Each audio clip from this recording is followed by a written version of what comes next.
Hey guys, welcome back here to my channel, and today to part 2 of my Jurassic World Dark Ride build.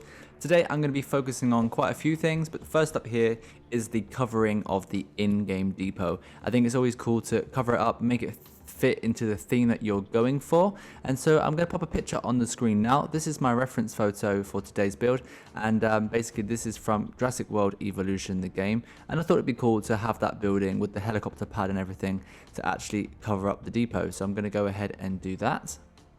Jod, who very often plays in the Diorama Challenge as well, actually did a building as well using this reference photo, or maybe it was a different photo, but the same building, and he posted that over on Discord, and I have to say it was really incredible what he achieved and what he did, and when I saw it I was like, no, I just did the same building, but it's really cool. If you're ever on Discord, go and check it out. Yeah, he really nailed the whole aesthetic and everything of this building, and if anything his was actually a lot more detailed and a lot better than the one I'm doing today. I feel like I was a little bit restricted with this one because I did have to cover up the depot inside it, so the proportions were obviously a little bit different, and also I have a very small corner here to fit it into, so the helicopter pad couldn't be quite as big as I would have liked it to have been. But then I have to think about, in a theme park point of view, this is just some theming, you know, at the side of a land that's within a bigger theme park. So that's kind of what I was that's what I kept in my mind while I was doing this. This building as well, I actually extend it forwards, but I don't do it on camera. I was just playing around off camera and I did that, and I will get to that at the end of this video. But I actually end up hiding a bumper cars underneath this building as well, so I kind of incorporate another ride in this area. So I actually played around with doing like a tower ride or something, because I do love to use tower rides. I think they are my favorite flat ride in real life. I love going to a theme park that has a real good forceful drop tower, and so I always like to include drop towers in my builds, but it didn't quite fit into this map. It was drawing focus away from what this was about, and for me it's really important as well that if you're doing a theme or a land and you are focusing on a theme and you're having like the main attraction, so for instance in this map my main attraction here is the dark ride, the dueling coasters, but then if you do some other ride next to it, maybe another coaster or a big tower ride or a star flyer or a drop tower, I don't know, it just sometimes it can draw focus away from what you're trying to put the focus on. And so for me with this map, the towers just didn't quite work out. It just didn't look right. So I've gone ahead and actually done like I said, a bumper cars, which obviously is very hidden. You can't really see it. It's quite a small flat ride and it's not high or anything, and it fits perfect under this building that I was doing. So I will actually go on and show you that later on in the video. The back of the building here, I had to improvise a little bit. This wasn't on any kind of the reference photos. I just wanted the back of this building to kind of blend and match in a little bit with the back of the main show building for the coaster, so that it blended in quite nicely. So I've gone ahead and just done like a similar style using the grill and the dark steel wall.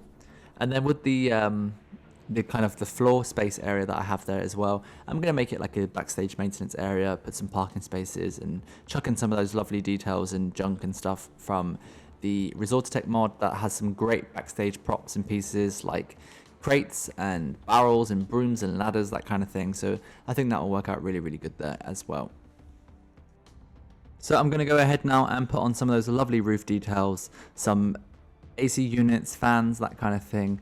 It always adds some great detail and just makes those buildings, when you build buildings, look a little bit more realistic. So it's always a good thing to add. Sometimes it can be a bit of a pain to do, but if you do have the Tech mod installed, there are some really amazing air vents and fans and all that kind of stuff in that mod set. It's definitely one of my favorite mod sets in the moment. I use it very, very, very often. I kind of dabble more in the vanilla pieces these days. With using Construction Anarchy and Freedom 2K, it really unlocks a lot of the things you can do with the vanilla pieces. But when it comes to like props and all the little like roof details and stuff, or even just some basic poles and stuff, Tech mod really does have it all in there. So if there is a mod that you're kind of looking into that you would like to download, I can definitely recommend Tech, as I keep saying. I've had a great time with that one, and it's definitely a good mod to have. So just popping down a helicopter there as well. So obviously that completes that kind of area. So now I'm going to be moving on here to the first kind of scene that we would have in this dark ride, and that would be actually in the queue line. So the queue line entrance is going to be in this bottom corner, and you're going to enter this building and walk around a kind of a lab, a research center, and the center focal point of that kind of show, this kind of scene, is this bit I'm doing right now, which is like basically some tubes with water and some floating eggs. I don't know how realistic or if that's even a possibility with this kind of thing, but I did it and it looks cool, so don't ask questions. And yeah, so just adding on some like tubes and stuff on the top there, and basically the queue lines are just going to wrap around this center point and then come back out of the building on the other side, and then you'll head up into the station for the coasters, and then the other scenes for this ride will be actually on the coaster ride on its journey itself. I had somewhat of an idea of what I was going to do with this scene. I definitely knew I wanted to have like this kind of center focal point, and I did play around a little bit in a empty sandbox with some pieces just to kind of get myself an idea of how I could do it. But when it actually came to putting it together, once I had the center piece done, I wasn't quite sure what to do. So I thought there's, you know, basic, some things that you would find, maybe some computers, some smaller tubes at the side, maybe some big screens, that kind of thing. So I was kind of thinking about all these little things that I could kind of use. I love these computers as well. They've worked out really handy in this build. So I'm happy. I think they're also from Parkitect, but actually, if I'm honest with you, I'm not really sure. There's those smaller tubes there going in as well, and again putting some pipes on the top there. And yeah, I've left this part of the building completely open, so the roof and the side, so that you can really see into it, because I think it would be a shame to like cover it all up or to leave a gap for you to see and that was too small, because I really want you to see what's in there. And for me, it doesn't really break the look of the building or anything to have the gaps in it, so it looks okay.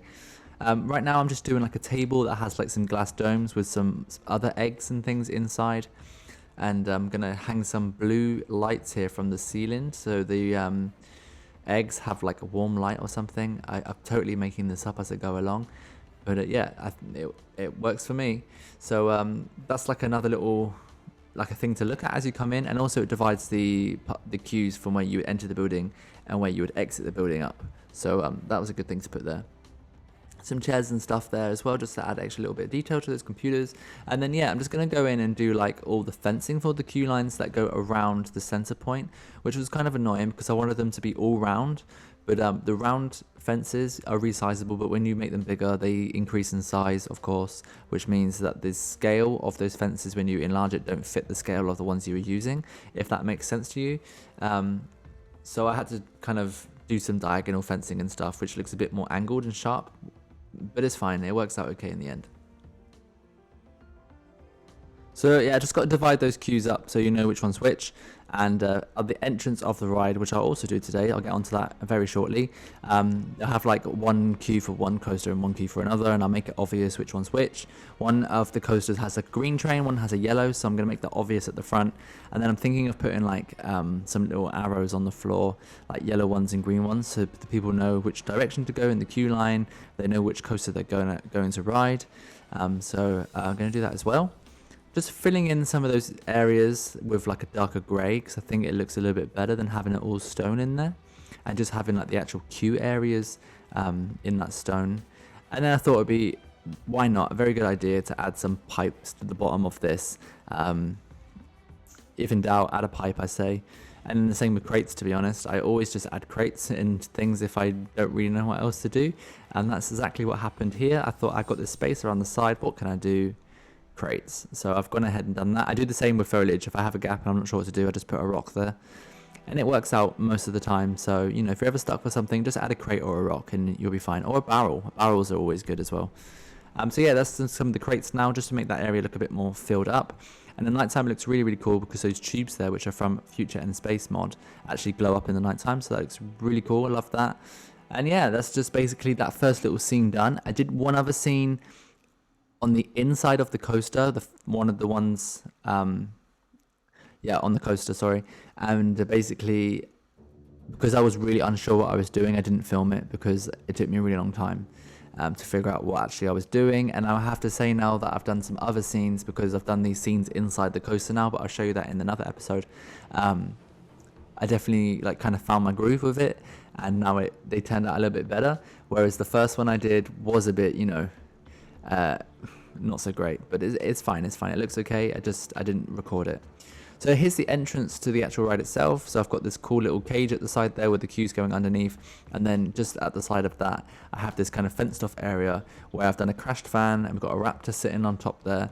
And then taking the burial mound, which is like the best thing ever to do some different color detailing on top of textures, on terrain and stuff.